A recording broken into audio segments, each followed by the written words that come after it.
Olá, pessoal! Sejam bem-vindos à nossa segunda aula de desenho técnico. E nessa aula nós vamos falar sobre sistemas de projeções ortogonais e sobre leitura e interpretação de desenhos. Vamos lá? Para começar, nós vamos falar sobre os ângulos diedros. O que são os ângulos diedros? Eles nada mais são do que aqueles ângulos que possuem uma dupla face, e eles são formados por dois planos de projeção, um horizontal e um vertical. É muito importante nós relembrarmos que a geometria descritiva que nós vimos na aula passada, ela vai ser a base da linguagem do desenho técnico. E é o desenho técnico que vai transformar a geometria descritiva numa linguagem gráfica para simplificar a comunicação e viabilizar o intercâmbio de informações. Nessa imagem que vocês conseguem ver nesse slide, vocês estão vendo identificados o primeiro diedro, o segundo, o terceiro e o quarto diedro.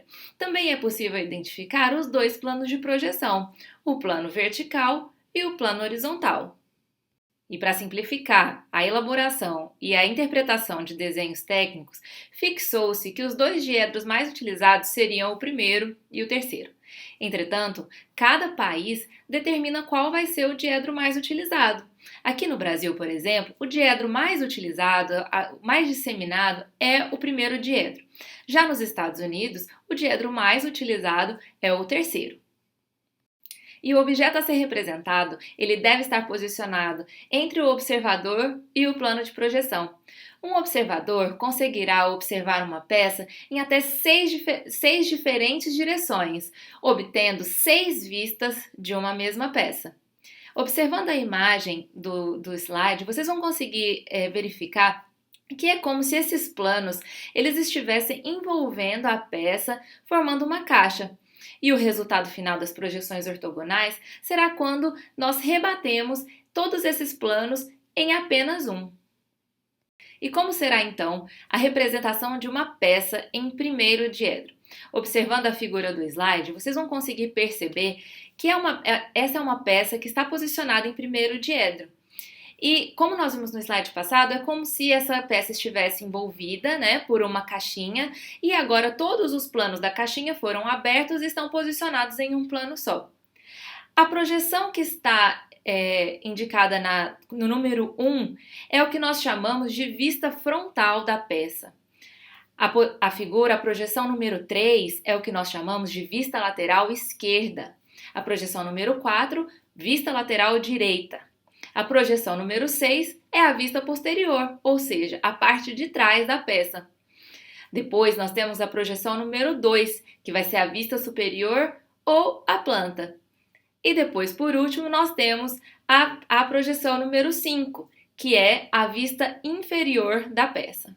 O que vai diferenciar, então, uma representação em primeiro diedro de uma representação em terceiro diedro? Observando a figura do slide, vocês vão perceber que a única diferença que nós vamos encontrar vai ser na posição das vistas. Então, observem bem na imagem. Vocês vão ver que ao lado da vista frontal, no primeiro diedro, do lado direito, nós temos a vista lateral esquerda. E abaixo da vista frontal, nós temos a vista superior. Já no terceiro diedro, lá no número 1, nós temos a vista frontal. Porém, a vista lateral esquerda, ela vai estar posicionada à esquerda da peça. E já a vista superior da peça, ela vai estar acima da peça e não abaixo, como em primeiro diedro. Dificilmente será necessário fazer a representação das 6 vistas de uma peça para a gente contar exatamente como ela é. Em alguns casos, e com o auxílio de alguns símbolos convencionais, é possível mostrar exatamente a forma de uma peça com apenas uma vista. E a gente deve sempre lembrar que a vista frontal vai ser aquela que vai melhor definir a forma de uma peça. E se por acaso 2 lados definirem a sua forma, você deve escolher para a vista frontal aquela que tem o maior comprimento. E como raramente é necessário representar as 6 vistas de uma peça, foram escolhidas então as 3 vistas preferenciais, que são a vista frontal, a vista lateral esquerda e a vista superior, que vocês podem identificar nessa imagem desse slide. Porém, seja qual for a quantidade de vistas que você vai utilizar para representar a sua peça, o que importa é que o seu desenho fique claro e objetivo. O desenho, em hipótese alguma, pode gerar dúvidas ou pode dar margem para dupla interpretação. Agora então, eu escolhi uma peça e eu vou mostrar para vocês cada uma dessas projeções ortogonais, ou seja, cada uma das vistas dessa mesma peça. Nessa imagem, então, em verde, vocês vão conseguir identificar aquelas faces que vão representar e que vão fazer parte da vista frontal. E depois, no plano, vocês já vão conseguir identificar como será a representação da vista frontal dessa peça. Aqui nessa imagem, em laranja, nós conseguimos identificar a vista lateral dessa peça. E por último, nós temos aqui identificada a nossa vista superior. Nessa imagem, nós conseguimos perceber que o plano vertical vai dar origem à vista frontal, o plano horizontal vai dar origem à vista superior e o plano lateral vai dar origem à vista lateral. E nessa imagem, nós conseguimos identificar um elemento de extrema importância para o desenvolvimento das nossas projeções ortogonais, que são as linhas projetantes auxiliares. E para que elas servem? Vocês podem observar pela imagem que essas linhas projetantes auxiliares, elas vão conectar uma vista com a outra.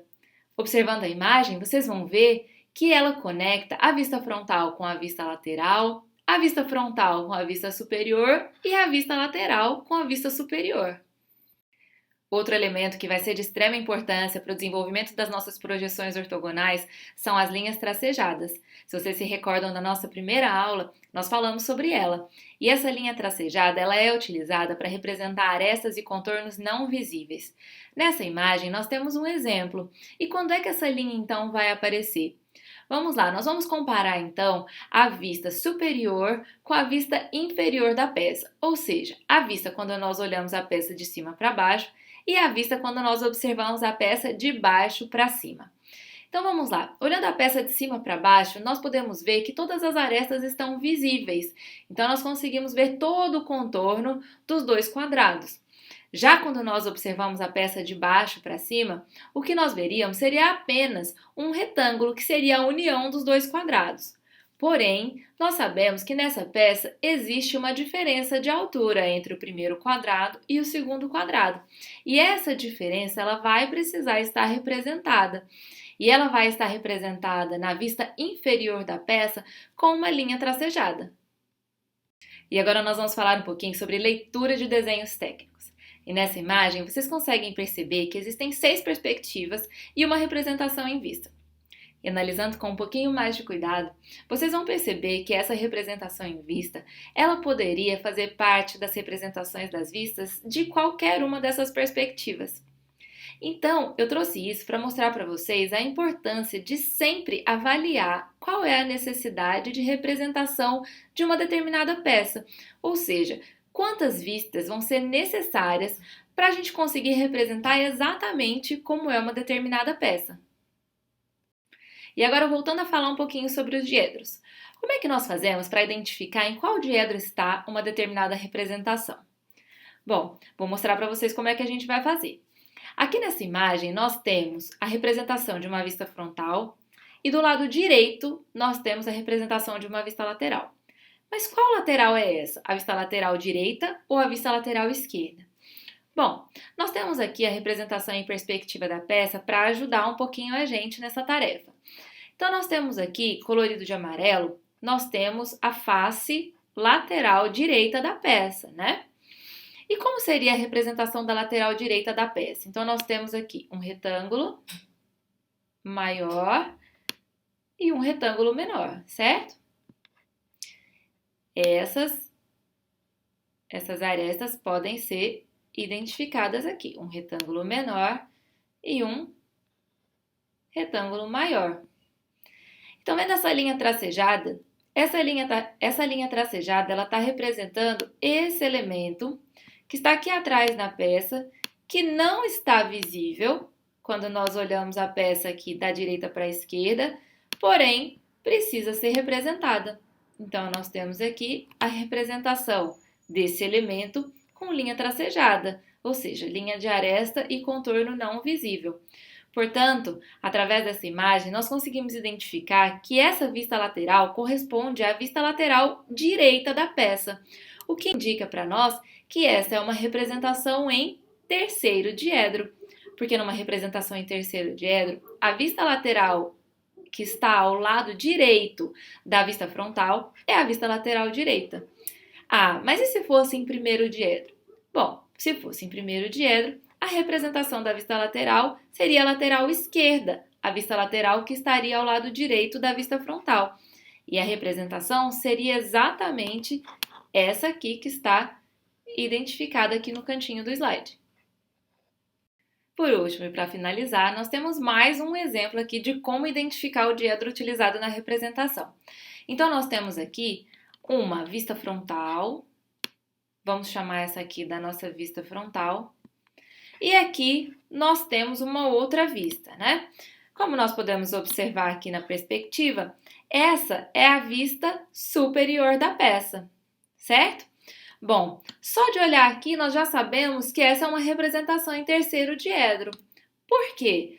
Porque se essa é a nossa vista frontal e a vista superior está posicionada acima da vista frontal, isso já é indicativo de representação em terceiro diedro.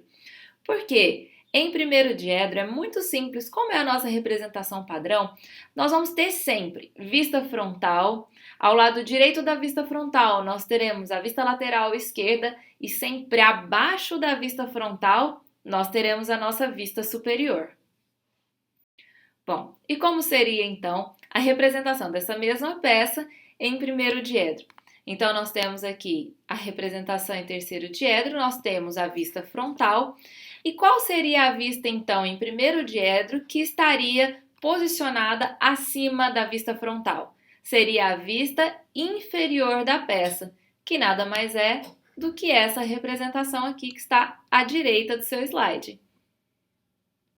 E com isso, nós encerramos a nossa segunda aula de desenho técnico. Muito obrigada pela companhia e até a próxima!